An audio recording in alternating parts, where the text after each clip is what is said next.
So just when I thought the universe had given up on me, I fell in love. Like Russian novel in love, like defibrillated with 10,000 volts to the heart in love. And this guy was luminous and brilliant and handsome and funny. And he bought his shoes in a color and style he thought I might like because he wanted me to love his feet. And he called our lovemaking communion. And he took my face in his hands and pressed his forehead to mine and said, "Oh, my golden girl, our lives are crazy and busy and out of control, but for you I will make room." And boy, was I in love. And I worshiped him with my body, and I called him my own. And I did what any totally normal person would do when confronted with feelings of love. I tore an 8-foot by 5-foot section of plywood out of the wall of my garage and painted an 8-foot tall portrait of his testicles on it. I'm an artist, man. It's metal, it really is. Anyway, and also just for any future lovers out there in the audience, let it be known that you will know that my love is true when I paint a portrait of your genitals on industrial substrate. Really. So, but this guy got me. He got me.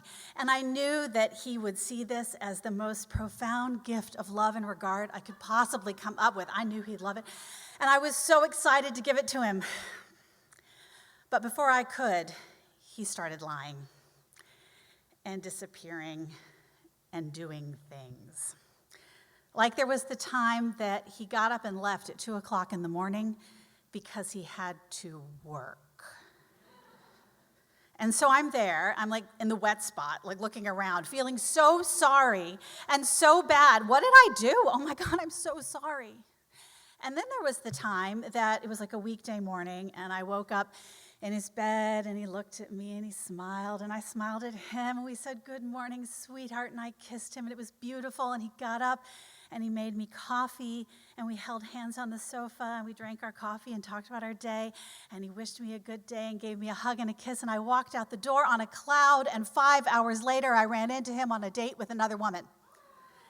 They had champagne chilling in a bucket of ice on the table. I had his cells still swimming in my body. And I was sorry. I thought, oh my God, what a horrible position I've put him in. I was so naive to think I was the only one. Oh my God, I'm so sorry. And then there was the time that he canceled on me. Sunday, Monday, Tuesday. And I was like, what is going on? And he responded saying, "I am very, very ill." Now, very, very ill during a global fucking pandemic takes on a whole new order of magnitude, right? So I called him up and I said, "Oh my God, are you okay? Do you need soup?" But a sick man didn't answer the phone. An angry one did. And it scared the shit out of me. And boy, was I sorry, and I got off that phone right quick. Now, this went on for a little while. And after a particularly long disappearance, I told him, I said, we really need to talk. We need to talk face to face. And he said, okay. So I can meet you, talk face to face. But he wanted to meet in the middle of the Norwottic Rail Trail bridge across the Connecticut River at 10 o'clock at night. And I went. So I get out there, and he looks me in the face, and he says,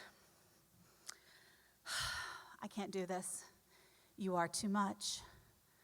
You are too beautiful and too kind and too loving and too joyful and too good in bed." And that is completely true, by the way. "And you fill me with light and joy and happiness, and you inhabit me in the best way possible, and you are the thing I have always wanted all my life, and you make me happier than anyone has ever made me. But I need to be sad and alone to heal from the damage your exuberant heart has done to me." And I thought, oh my God, I'm so sorry. I've hurt you with my big, dumb heart. Right? I'd injured him with my big, dumb heart. But then I thought, okay, well, what we have is pretty special, and you need time to heal. Do you want me to wait for you? And he said, yes. Yes, I would like you to wait for me. And I said, okay, I love you. I'll wait for you forever. Will you wait for me? And he says, well, on this particular epic journey of self-discovery, I really need to be wide open to fuck whatever comes across my path. So the answer to that one would be no. And I immediately started to apologize, because how naive was I, right? And then I thought, you know what? I've been sorry a lot. And women are sorry a lot. Like, oh, I'm sorry if someone already said this. Oh, I'm sorry if somebody already asked this question. I'm sorry I sent the email. I'm sorry I sent the text. I'm sorry I texted too much. I'm sorry I didn't text enough. I'm sorry I'm too big, too small, too fat, too thin, too pretty, too sexy, not sexy enough, too joyful, too miserable, too happy, too sad. I'm sorry my balls are bigger than yours. And I'm sorry for whatever it is I did to make you hurt me. You know what? Fuck sorry. Fuck it. Fuck it. So I went home, and I took a picture of that big, beautiful painting of those big, beautiful balls, and I put it up for sale, and sure enough, a gallery called me up, and they said, so hey, Sally, can we purchase your genitals? And I said, why, yes, you can. And they sent a truck over, and they took the painting, and they took it to the gallery, and I got to watch as they nailed his balls to the wall, literally. Now, the thing is, I would have waited forever because I did love him, and my heart is loyal and brave and looks on tempests and is never shaken. But this clown is never coming back. In fact, if he does come back, I will buy everyone in this place a new car because that clown is not surfacing again. But sometimes I do entertain myself, and I ask, what would I do if he showed up one day and took my face in his hands and pressed his forehead to mine and said, oh, my golden girl, I have returned, I've healed, and I have room for you yet again. I would say this. I sold your testicles for thousands of dollars to a major art gallery, and I am not sorry. I am not sorry. Because you know what? When love comes along, you need to be brave for it. And it takes balls, and baby, mine are 8 feet tall. And I am not sorry at all. Thank you very much.